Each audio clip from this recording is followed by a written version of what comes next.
શાળાના सांस्कृतिक कार्यक्रम में आप सौનું हार्दिक स्वागत है। અહીં ઉપસ્થિત તમામ મહેમાનોને અત્રે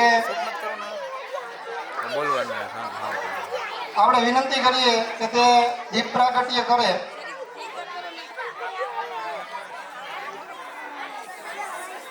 वक्रतुंड महाकाय सूर्यकोटि समप्रभ निर्विघ्नं कुरु मे देव सर्वकार्येषु सर्वदा शुभं करोतु कल्याणं आरोग्यं धन संपदा शत्रुबुद्धि विनाशाय दीप ज्योतिर्नमोस्तुते।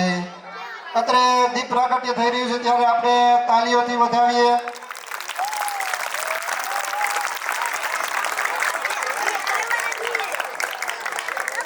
તમામ મહેમાનોને આપણે અહીં સ્વાગત કરીએ છીએ। કાર્યક્રમની શરૂઆત દીપ પ્રાગટ્ય બાદ આપણે ભારત માતાની આરતી કરવાની છે। તો જે પણ દીવડા લઈને આવ્યા હોય તે પોતાના સ્થાને ઊભા થઈ અને આપણે આરતી કરવાની છે। તો હા, જેની પાસે દીવડા ન હોય તે આધુનિક દીવો એટલે કે મોબાઈલની ફ્લેશ દ્વારા પોતાનો ભાવ પ્રગટ કરી શકશે।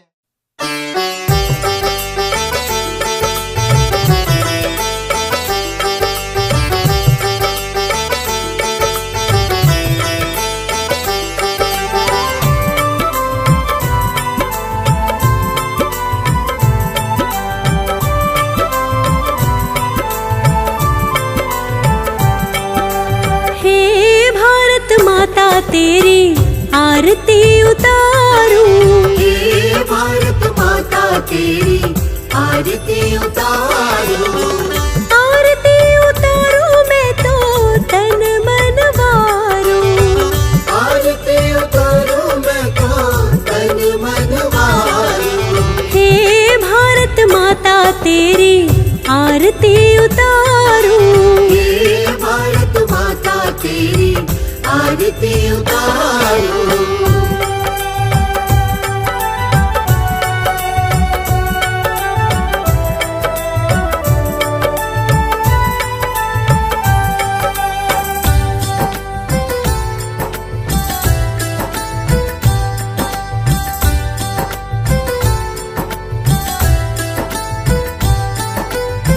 स्वर्ण मुकुट तेरे शीश पे सजाए, स्वर्ण मुकुट तेरे शीश पे सजाए, और तिरंगा तेरे हाथों में लहराए, और तिरंगा तेरे हाथों में लहराए, मूरत हो ममता की हर पल निहारूं, हे भारत माता तेरी आरती उतारूं, हे भारत माता तेरी आरती उतारूं।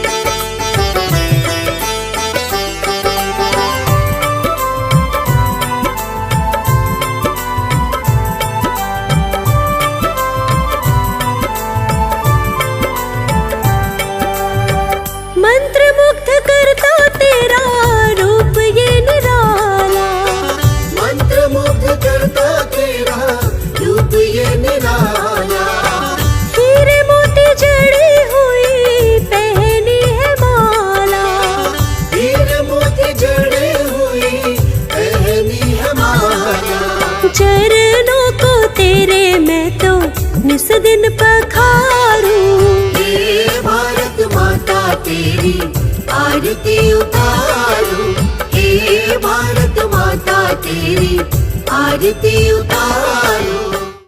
બગથડા આપણે સંભળાવવાનું છે। આજે દિલિયા ગામમાં પ્રાથમિક શાળાની અંદર એક સાંસ્કૃતિક કાર્યક્રમ ચાલે છે।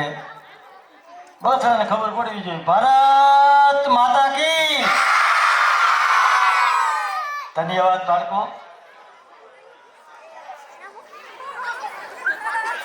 બિલિયા પ્રાથમિક શાળા અને સાંસ્કૃતિક કાર્યક્રમ 26મી જાન્યુઆરી 76મા પ્રજાસત્તાક દિન નિમિત્તે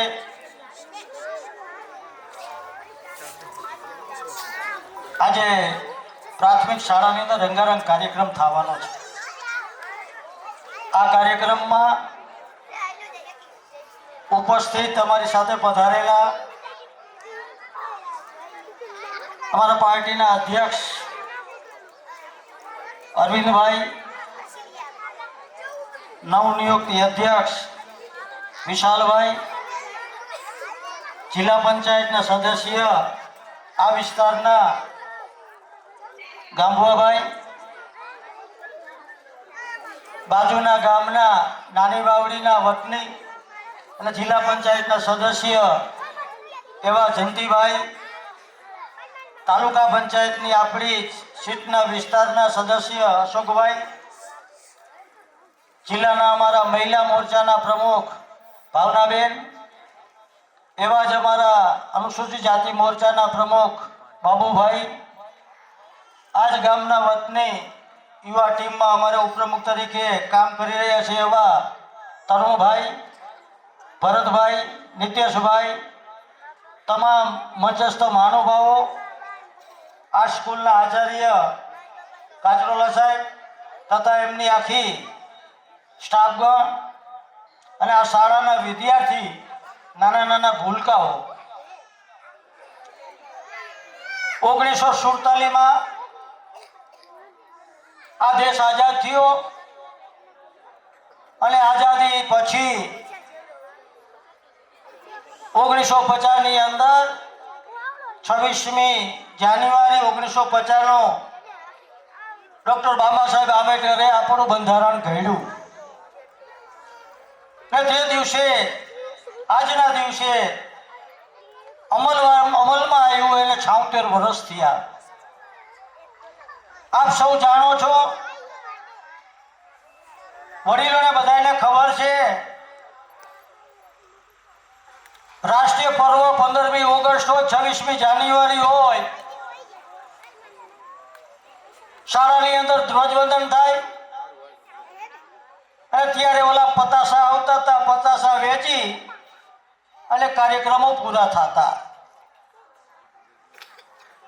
આજે ગુજરાતના પનોતા પુત્ર, દેશના વડાપ્રધાન આદરણીય નરેન્દ્રભાઈ મોદી સાહેબ એક રાષ્ટ્ર પર્વ તરીકે ઉજવવાનું નક્કી કરી અને આજે આપણે બેઠા છે ત્યારે રંગારંગના કાર્યક્રમો થતા હોય છે.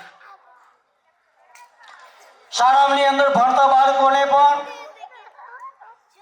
અંદર પડેલી શક્તિ બહાર લાવવા માટેના કાર્યક્રમો થાય છે. આપણે જોઈશ, દર રાષ્ટ્રીય પર્વની અંદર બાળકો ભાગ લે છે અને પ્રથમ, દ્વિતીય અને તૃતીય ઇનામ લઈ અને એને આપણે ઇનામ વિતરણ કરતા હોય છે.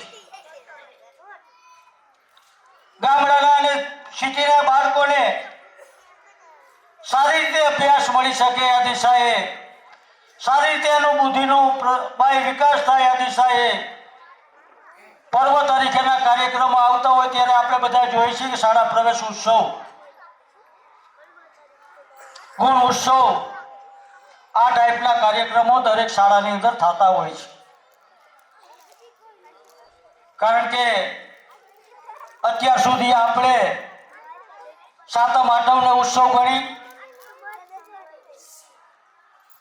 દિવાળીને ઉત્સવ ગણી, હોળીને ઉત્સવ ગણી, ત્યારે દેશના વડાપ્રધાને દરેક સ્કૂલની અંદર રાષ્ટ્રીય પર્વને ઉત્સવ તરીકે લઈ અને બોલેલી બાળકોની અંદર ટેલેન્ટતા બહાર લાવવા માટે ખૂબ જ પ્રયાસ કરી રહ્યા છે.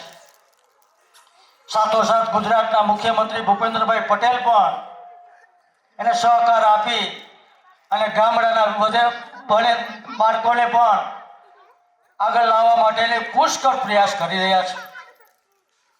અત્યારે આપણે જોઈ રહ્યા છીએ જે અગાઉનો ક્રેઝ હતો કે પ્રાઇવેટ શાળાની અંદર બાળકોને ભણાવવાનો વાલીઓનો ક્રેઝ હતો,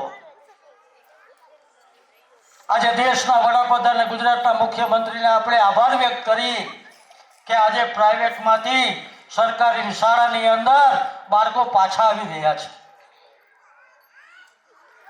કારણ કે એને શિક્ષકો જ પણ સારી રીતે બાળકોને ભણાવી એની ટેલેન્ટતા બહાર લાવે છે. વાલીઓને પણ ભરોસો બેઠો કે મારી સરકારી શાળાની અંદર શિક્ષકો સારી રીતે ભણાવી અને બાળકોને એક ટેલેન્ટ બનાવે છે, આગળ લઈ જાય છે. ત્યારે ફરીથી આપણે કે પ્રાઇવેટમાં ભણતા બાળકો સરકારીમાં આવવા માંડ્યા છે. મિત્રો, આજે આઝાદીને 76 વર્ષ થયા હોય અને ત્યારે પડેલા આપણા બાળકોને આપણે જોઈ રહ્યા છીએ. દેશના વડાપ્રધાન આદરણીય નરેન્દ્રભાઈ જ્યારે ગુજરાતના મુખ્યમંત્રી હતા ત્યારે ખેલ મહાકુંભનું આયોજન થાય.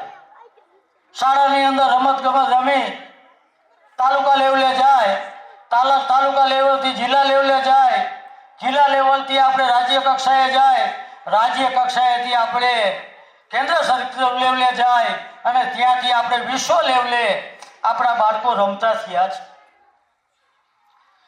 મિત્રો, આજે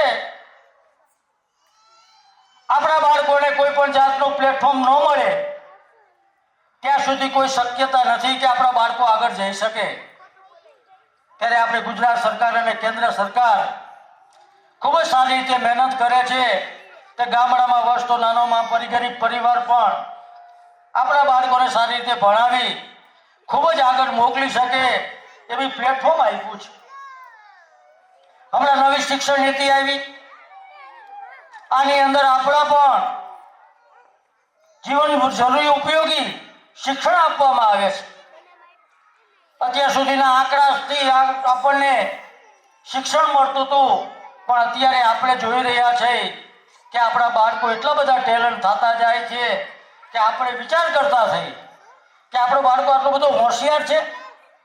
પણ એ આખા ગુજરાત સરકારની નીતિ કામ આવી રહી છે, કેન્દ્ર સરકારની નીતિ કામ આવી રહી છે. મિત્રો, આપણે જોઈ રહ્યા છીએ અગાઉની અંદર જે આપણા વડીલો બેઠા છે એને ખબર છે કે આપણી દેશી રમતો હતી. આ દેશી રમતોને પ્રસ્થાપિત કરવા માટે હમણાં ખેલ મહાકુંભના કાર્યક્રમની અંદર આવી રમતો આપણને આપી છે. કારણ કે આરોગ્યને જાળવવું હશે તો આપણી દેશી રમતોને પણ કબડ્ડી હોય કે રસાખેંચ હોય કે ખુરશી દોડ હોય, આવી બધી રમતો બહાર લાવી અને આપણે બાળકોને પડેલી શક્તિને બહાર લાવી એ તંદુરસ્ત બને અને ભણવાની અંદર હોશિયાર થાય. આ દિશાએ જ્યારે સરકાર કામ કરતી હોય ત્યારે આપણા પણ પ્રાથમિક શાળા, વિલિયા પ્રાથમિક શાળાની અંદર તમામ ભણતા બાળકોને ખૂબ જ આગળ વધે, એને ખૂબ જ સરકારની રાજ્ય સરકાર લેવલે જાય અને સ્પર્ધાની અંદર ભાગ લે, કેન્દ્ર સરકાર લેવલે જાય, રાષ્ટ્ર લેવલે જાય, વિશ્વ બોર્ડ લેવલે જાય એવી શુભકામના સાથે અસ્તુ ભારત માતા કી જય.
અથરિયા સાહેબે ખૂબ સરસ રીતે આપણને 74 વર્ષની જે પ્રગતિ છે એનું આપણને વિમોચન કરાવ્યું અને હાલના ખૂબ જ સરસ ચાલતા એવા પ્રકલ્પો વિશે આપણને માહિતી આપી. તેમજ આપણે પણ એમને ખાતરી આપીએ છીએ કે અમારા ગામમાંથી એક પણ વિદ્યાર્થી પ્રાઇવેટ શાળામાં જતો નથી. 100% અહીંયા જ ભણે છે. અને મોરબી જિલ્લામાં જે ગોલ કરી અને જે લક્ષ્યાંક હોય છે, મોરબી જિલ્લામાંથી માત્ર 2 થી 3 શાળાઓ જે હોય છે એમાં પણ આ વર્ષે આપણે સિલેક્ટ થયા છીએ. અને સ્કૂલ ઓફ એક્સલન્સમાં આપણને 5 લાખ સુધીની સહાય સરકાર તરફથી મળેલી છે, જે આપણે ડિજિટલ બોર્ડ છે 3 અને લેપટોપ અને કોમ્પ્યુટર લેબ પણ આ વર્ષે આપણને મળી ગઈ છે. તો સ્કૂલ ઓફ એક્સલન્સ અંતર્ગત આપણને સરકારશ્રી તરફથી લગભગ 10 લાખ જેટલું અનુદાન અલગથી મળેલું છે. અને મોરબી જિલ્લામાં જે 3 શાળા હોય કે જેને 85 થી વધારે ગુણાંક હોય, ભૌતિક, શૈક્ષણિક તેમજ તમામ બાબતોને આવરીને જે 3 શાળા હોય એમાં આપણો સમાવેશ થયો છે. તો આ તકે આપણે એમને પણ ખાતરી આપીએ છીએ કે આપણે પણ આપણા શાળાનું નામ છે તે રોશન કરીશું. એમાં અમારી એકની નહીં પણ આપ સૌ વાલીઓની પણ એટલી જવાબદારી બને છે. તેથી આપણે સાથે મળીને આપણે એમને ખાતરી આપીએ છીએ.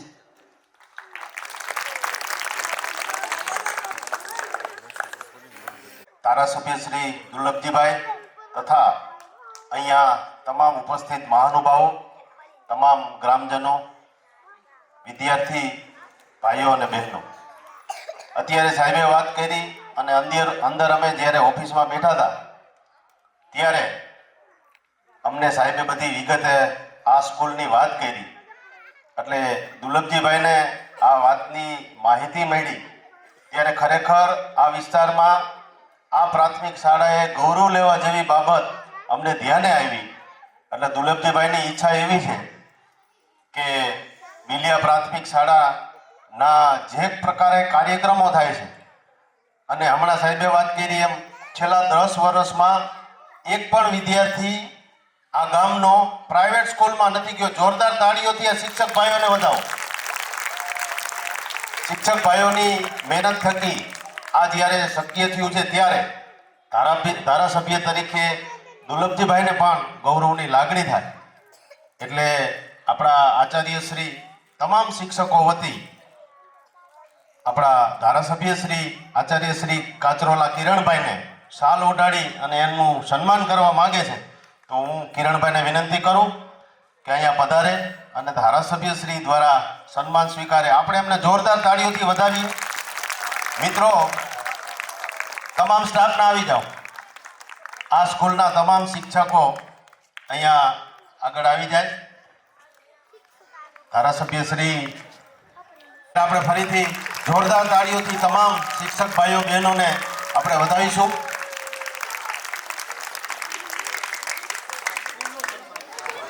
ગત વર્ષે જે 1 થી 3માં બાળકો આવ્યા છે તેમને આપણે શિલ્ડ આપી સન્માન કરવાના છીએ. તો અત્યારે આપણે એમનું આપણે સન્માન કરવા જઈ રહ્યા છીએ. તો બાલવાટિકામાં ગત વર્ષે પ્રથમ નંબર મેળવે છે પેથાપરા ક્રિશા વિનોદભાઈ. તાળીઓથી વધાવીએ પેથાપરા ક્રિશા વિનોદભાઈ.